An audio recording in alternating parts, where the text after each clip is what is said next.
led by free nations or by authoritarian regimes like the Chinese Communist Party. AI is not just another tech breakthrough.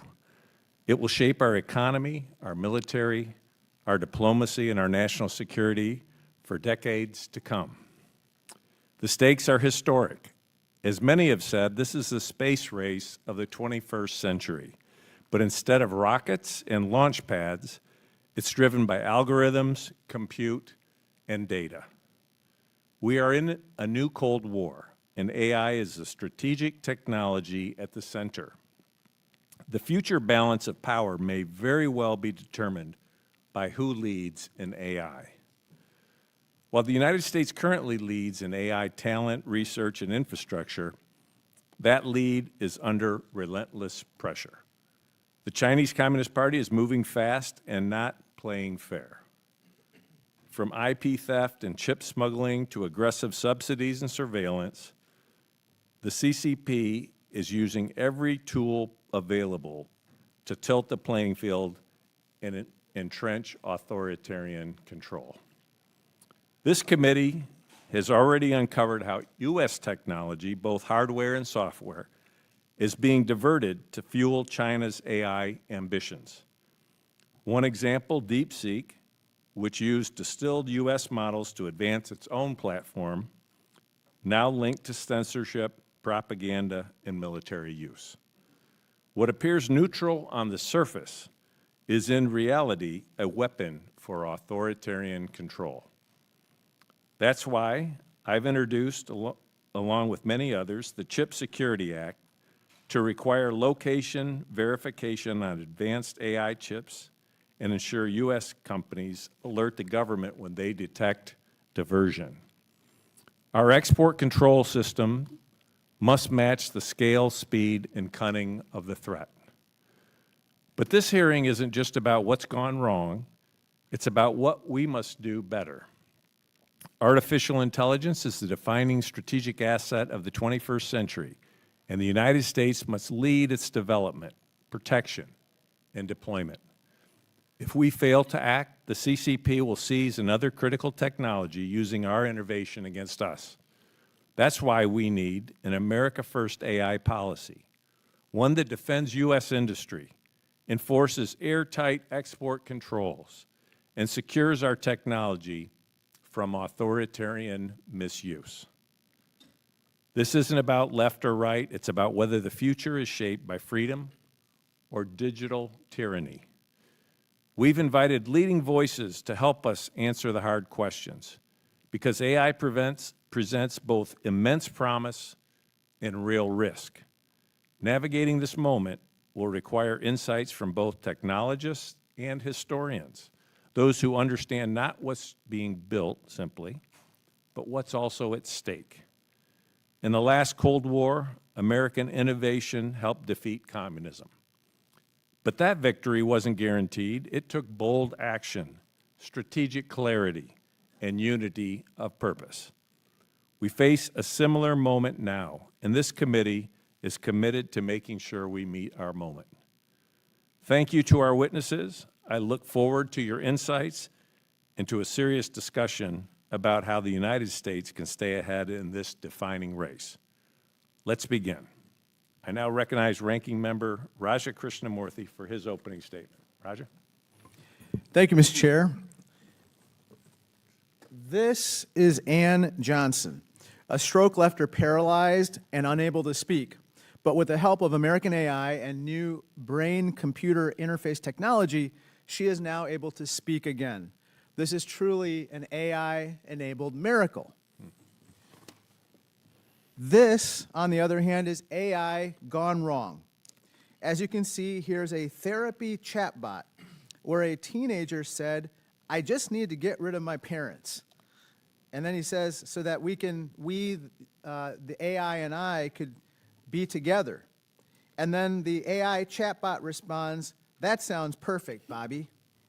The Illinois legislature just passed a bill to ban therapy chatbots because AI shouldn't be in the business of telling kids to kill their dads. If we want AI miracles, we need to follow Illinois' lead.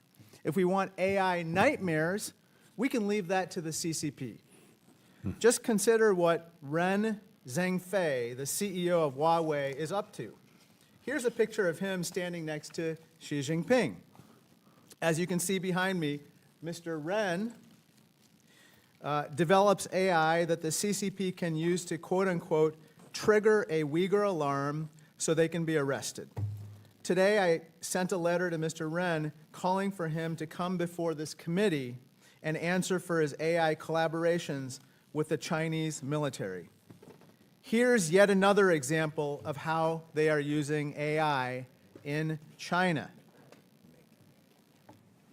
Totally awesome or totally frightening. Look at this. China's military has released this video of a four-legged robot marching through a field with an automatic rifle mounted on its back. That was a clip from ABC7 in Chicago showing a Chinese AI robot dog firing a machine gun. Imagine if it was firing at an American soldier. These are the stakes of the AI competition.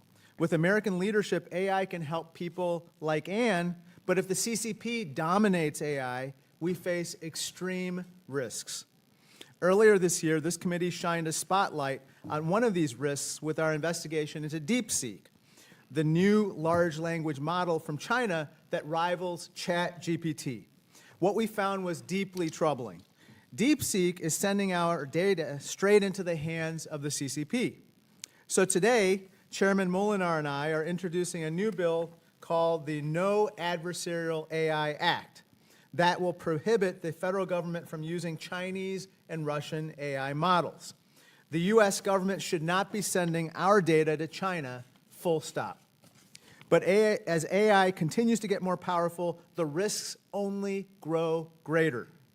I'd like to play another clip, this time from the movie The Matrix.